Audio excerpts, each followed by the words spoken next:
உங்களோட ஒரு நிமிடம், ஒரே நிமிடம். இந்த வாழ்க்கையில நம்ம கடந்து செல்லும் ஒவ்வொரு வினாடியும் பல தடைகளை, பல சோதனைகளை நாம கடந்து செல்றோம். சில நேரத்துல அந்த தடைகள்லாம் நம்மளை கீழே தள்ளி விட்டுறோமோன்னு பயப்படுறோம்.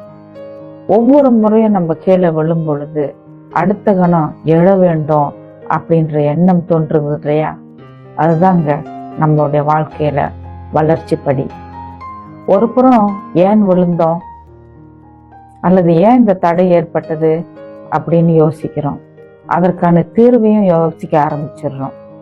ஸோ ஆக முழுவதும் தடைகளை கடப்பதும் கூட வெற்றிக்கான ஒரு வளர்ச்சி படி தான். உண்மையை சொல்ல போனா இந்த வளர்ச்சி படிகளே நம்மளுடைய வெற்றி தாங்க. ஆக நம்ம எந்த சோதனையோ அல்லது தடைகளையோ கண்டு தோண்டு விடக்கூடாது. விழுவதெல்லாம் எழுவதற்கே.